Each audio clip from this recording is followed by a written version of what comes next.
Le Point Bourse vous est présenté par Bourse Direct.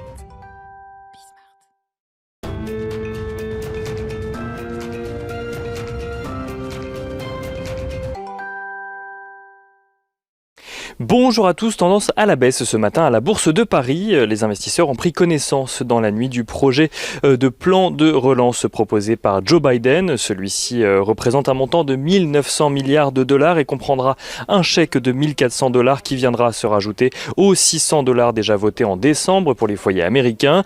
Mais ce plan comprendra également un relèvement de 400 dollars par semaine des aides fédérales aux chômeurs, jusqu'à présent à 300 dollars par semaine. Des aides qui seront d'ailleurs prolongées jusqu'à fin septembre.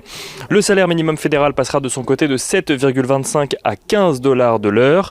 440 milliards de dollars devront également être alloués à la gestion de la pandémie, notamment en matière de dépistage ou de vaccination, tandis que le plan prévoit aussi 350 milliards de dollars d'aide aux États et aux collectivités locales. Au-delà du plan de relance, les investisseurs ont également pu suivre hier le discours de Jérôme Powell à l'université de Princeton. Le président de la Fed a déclaré que la réserve fédérale maintiendrait une politique accommodante et n'envisage pas de remontée des taux pour le moment.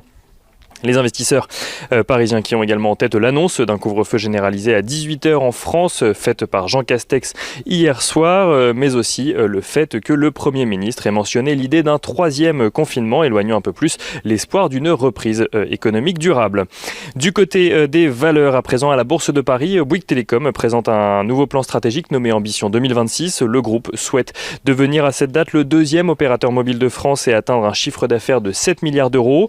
Dassault Aviation annonce de son côté que le Parlement grec approuve l'achat de 18 avions de combat Rafale, une transaction qui devrait représenter 2,5 milliards d'euros pour le groupe. Et enfin, Vinci Airport annonce une baisse de 70% de son trafic passager l'année dernière, même si le groupe a vu la situation s'améliorer en fin d'année, notamment en Amérique et au Japon. On regarde à présent ce qui se passe du côté des matières premières ce matin. Le pétrole qui s'échange sous les 56 dollars le baril de Brent donc ce matin. L'once d'or qui s'échange de son côté juste en dessous des 1850 dollars, tandis que l'euro dollar est juste au-dessus des 1,21 dollars pour 1 euro.